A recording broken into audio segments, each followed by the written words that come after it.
जय कालका माँ मित्रों, आज का जो विषय है वो ये है कि कौन सी शक्ति आपके साथ चल रही है, कैसे पता करें। तो चलिए शुरू करते हैं। उससे पहले अगर आप मेरे चैनल पर नए हैं तो मेरे चैनल को सब्सक्राइब कीजिए, बेल आइकन को दबाइए, जिससे मेरे आने वाली वीडियो का नोटिफिकेशन आप तक पहुंच जाए। और वीडियो अच्छी लगे तो लाइक करें और शेयर करें और वीडियो को पूरा देखें, जिससे आपको सारी जानकारी प्राप्त हो सके। तो चलिए शुरू करते हैं। आज हम जानेंगे कि जिन भक्तों की माता से बात नहीं हो पाती है या फिर किसी व्यक्ति को पता नहीं है कि उनके साथ कौन सी शक्ति है, तो देखिए, जो भक्त निरंतर मंत्र जाप करते हैं और ऐसा करते हुए उन्हें ज़्यादा समय भी हो जाता है, और मंत्र जाप करते समय आपके शरीर में एक तरह की ऊर्जा भी चलने लगती है, जैसे वाइब्रेशन हो रही हो, तो इससे आपको समझ जाना चाहिए कि आपके आसपास किसी दैवीय शक्ति का वास है। आपके रोंगटे खड़े होने लगते हैं, पसीना भी आने लगता है, शरीर में किसी कीड़े के रेंगने जैसा भी महसूस हो सकता है। माता की योगिनियाँ सेविकाएं आपके आसपास आने लगती हैं, आप पर माता की कृपा होने लगती है।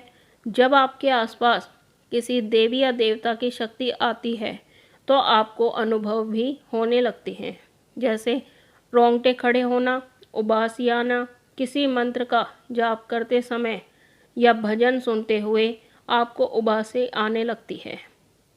जब आप पूजा करते हैं तो आपको उस समय इतनी गहरी नींद आने लगती है, तो इसका मतलब यह है कि आपके ऊपर अपने इष्ट की कृपा होने लगी है, क्योंकि जब देवीय कृपा होती है तो नींद आने लगती है, उबासी आने लगती है, आपको अपने आसपास सुगंध भी महसूस होने लगती है। कई बार आप भक्ति में इतना लीन भी हो जाते हैं कि आपको दुनियादारी में जो भी हो रहा है उससे आपको कोई मतलब नहीं है। आपका मन इतना ज़्यादा प्रसन्न हो जाता है, आपका मन पूजा करने का होता रहता है। आपको लगता है बस ज़्यादा से ज़्यादा पूजा करें, आपका भजन सुनने का, गाने का मन होता रहता है। जब भी आप पूजा पाठ करते समय आरती करते हैं तो आपको नशा सा हो जाता है, जैसे गहरी नींद आ रही हो, तो आपको समझ जाना चाहिए कि किसी देवी या देवता की शक्ति आपके साथ है, उनकी कृपा आप पर हो रही है।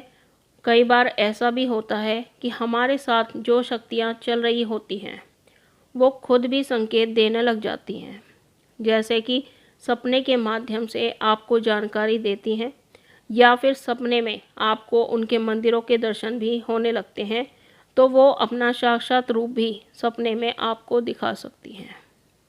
या फिर परिवार के किसी सदस्य को अपनी जानकारी देती हैं, सपने के माध्यम से अपना स्वरूप भी दिखाती हैं, अपने मंदिरों के दर्शन भी करवाती हैं।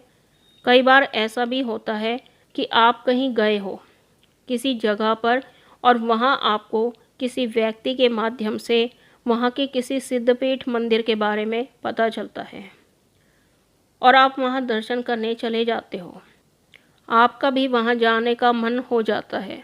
तो इस प्रकार से शक्तियाँ आपको अपनी तरफ आकर्षित भी करती हैं, आपको अपनी तरफ खींचती भी हैं। इसके अलावा आप परेशान हो, आपको समझ नहीं आ रहा है कि आपके साथ कौन सी शक्ति है, तो वो शक्ति आपको खुद ही खींचती है।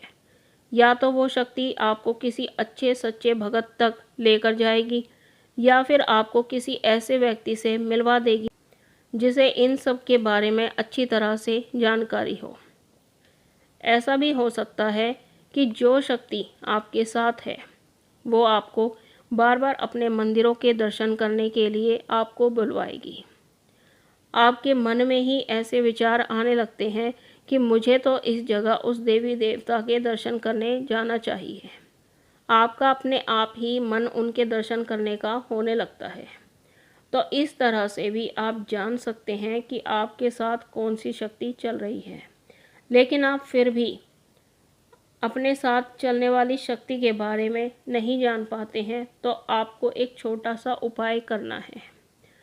तो इससे आपको पता चल जाएगा कि आपके साथ कौन सी शक्ति चल रही है।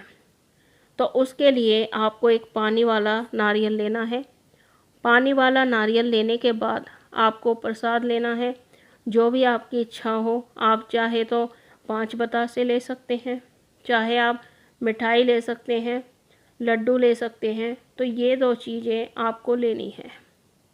और आपको ये उपाय कब करना है उसका भी आपको ध्यान रखना है। आपको शुभ मुहूर्त में ही ये उपाय करना है। जैसे होली, दिवाली के समय आप ये उपाय कर सकते हैं। नवरात्रि के समय में भी आप ये उपाय कर सकते हैं। शिवरात्रि का समय हो या हनुमान जयंती पर आप ये उपाय कर सकते हैं। मतलब कि कोई भी शुभ दिन हो, लेकिन आप इस प्रयोग को सामान्य दिनों में नहीं कर सकते हैं, क्योंकि आपको इनके संकेत या तो मिलेंगे ही नहीं या फिर आपको इनका अनुभव कम होगा। तो आप ये उपाय गुप्त नवरात्रि में या प्रकट नवरात्रि में भी कर सकते हैं। आपको सुबह के समय ही ये उपाय करना है। ब्रह्म मुहूर्त में भी आप ये उपाय कर सकते हैं। फिर आपको, जैसे आप अपने घर के मंदिर में दीपक जलाते हो, धूप जलाते हो, सब कुछ वैसे ही करना है। उसके बाद वो पानी वाला नारियल और प्रसाद, और साथ में आपको 11 रुपये या 21 रुपये आपको लेने हैं। ये तीनों चीज़ें आपको लेनी है और अपने सर के ऊपर से 7 बार घुमा लेनी है। 7 बार घुमाने के बाद ये तीनों चीज़ें आपको अपने मंदिर में ही रख देनी है। आप मंदिर में कहीं भी रख सकते हैं, जगह मंदिर में ही होनी चाहिए। फिर आपको आसन पर बैठकर हाथ में थोड़ा जल और फूल लेकर संकल्प करना है कि मेरा नाम ये है, माता पिता का नाम ये है, मेरा गोत्र ये है और मैं ये जानना चाहती हूँ या चाहता हूँ कि मेरे साथ कौन सी शक्ति है। जो भी शक्ति मेरे साथ चल रही है वो ये भोग स्वीकार करें, मुझे स्वप्न के माध्यम से दर्शन करवाए, जिससे मैं आपकी पूजा कर सकूं, आपकी सेवा कर सकूं और आपको समय समय पर भोग प्रसाद अर्पित कर सकूं, जिससे मेरा और मेरे परिवार का कल्याण हो सके। तो इस तरह से आपको संकल्प करना है और वो पानी आपको फर्श पर छोड़ देना है और आपको उठ जाना है माथा टेक कर।